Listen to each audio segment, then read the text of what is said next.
तो ये भी तो इन्होंने तो कुरान पढ़ रखी क्या? तो बता, मैं तो कुरान में क्या लिखा हुआ? कुरान में बता दो 4 इमाम हक पे कहाँ लिखा हुआ? अरे दुनिया चल रही 4 इमाम सारे इमाम पढ़ रखे, इनका काम सारा भाई तुम्हारे कहने से चल रहा, बस तुम्हारे कहने से ही चल रहा है। तो ये मेन मसला यो है, अगर तुम देवबंद के किसी भी आलिम को लो और यूं को बहुत बड़ा आलिम है, तो बरेलियों के नजदीक को जाहिल। समझ में आ गई नहीं यार? मैंने बार बार तुम्हारे कह दिया, अगर 8 साल लोग तो नहीं बात मानने जाने की, मैं खबर नहीं पूछते का। ये जिंदा को नहीं पूछ रहेगा तुम? जिंदा कहाँ पूछ रहे? तुम तो यूं कह रहे कि जो उलमा कह रहा है इसकी बात मान लो, तो उन्हें पूछना और यही तो पूछना हो। उन्होंने अल्लाह के रसूल ने फरमाया आपके वसल्लम ने कि वो ये जो है, जो उलमा हराम कह दे तो उसे हराम समझा करते, जिसे हलाल कह दे हलाल समझा करते, कि ऐसा है या नहीं है? तो उन्होंने कहा कि हाँ अल्लाह के रसूल ऐसे ही है। ये हजरत अदी बिन हातिम का वाक़या।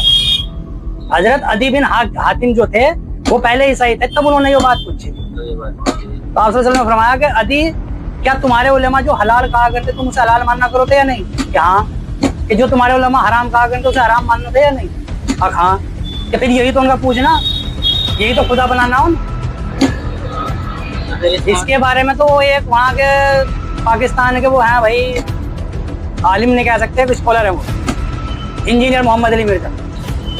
वो कहते हैं कि बरेलवी जो हैं वो कब्र परस्त हैं, और ये जो हैं देवबंदी ये जिंदू को पूज्य।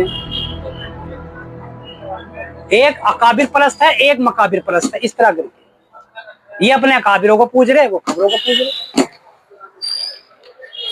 मेन मसला यू है कि जिसने यूं कह दिया भाई सबसे बड़ी बात अल्लाह की है, वो बात मान ली जाए। बात तो अल्लाह की सबसे बड़ी, बस। लेकिन उन्होंने बेचारे ने इतना टाइम खर्च कर रखा हमारे। अरे वही तो पूछ रहा, कितना टाइम खर्च कर रखा? 8 साल।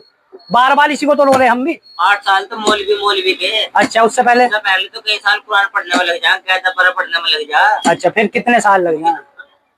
15-20 साल लग जा मदरसे में सारे, जब जाकर बना मौलवी। अच्छा, 15-20 साल लग जाए। हाँ। अब मैंने देखा 18 साल के मौलवी बन के फारिग हो रहे, पैदा होते ही पढ़ने लग गया था। तो 18 साल का बच्चा पैदा होते ही लग गया था क्या वहाँ? तो जो 8 साल में बन रहे ना मौलवी, जो 18 साल के हैं। हाँ। मैं तो छोटे मोटे आलिम हूँ, हम तो कह रहे जो बड़े बड़े आलिम हो। हाँ। जो किताब भी लिखो, क्या लिख के? जिनका फतवे ले जा। बिल्कुल सही। हम तो भाई उन्हें सबसे बड़ा मानने, कहानी खत्म। उन्हीं से फतवा लिया हो कि जी सही बुखारी की हदीस माननी जाएगी या नहीं माननी जाएगी। हदीस नंबर 735 जाओ देवबंद के मुफ्ती से ही फतवा लिया हो, जो बहुत बड़ा मुफ्ती हो, जो लिखे, हम तो उनके पैरों के बराबर।